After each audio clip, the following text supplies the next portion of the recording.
Hello everybody, today we're going to go through how to assemble a four-sided spinner. And the first step is to lay out all the components from your box and make sure you've got everything.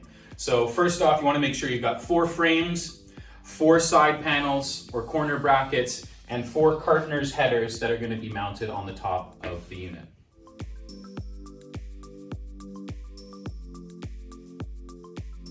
Always nice to have a drill with some of the Allen key bits so you can quickly tighten everything down and it speeds up the process.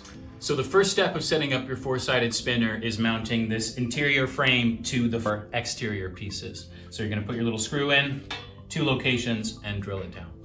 Once you've mounted the first 2 sides, it's nice and easier if you flip it over to install the other 2 sides, and it just makes it a little easier to get your drill in there.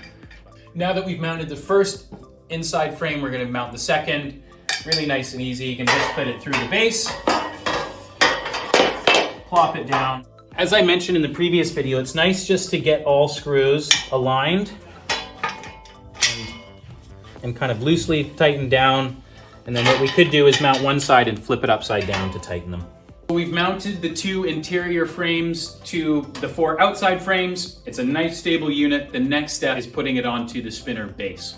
So we're just going to lift up the unit and align it with your 4 mounting points on the spinner base. You want to make sure this thinner gap, so this is a bigger gap up top, this particular bar has to be closest to the base because that's where your brackets are going to sit down. So this isn't where you put the frame, this is the bottom of the unit. The way to make sure you're putting the right piece on the bottom is you've got your 4 holes at the top of this unit for your Cartner's sign. We're gonna put our screws in and tighten them down.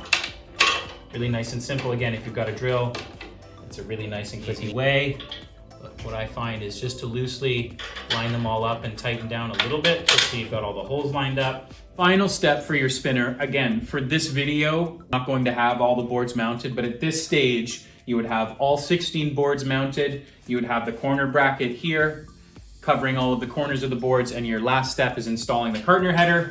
And it's a really simple kind of installation. Just gonna put your 4 screws per side in and tighten them down with your Allen key or drill.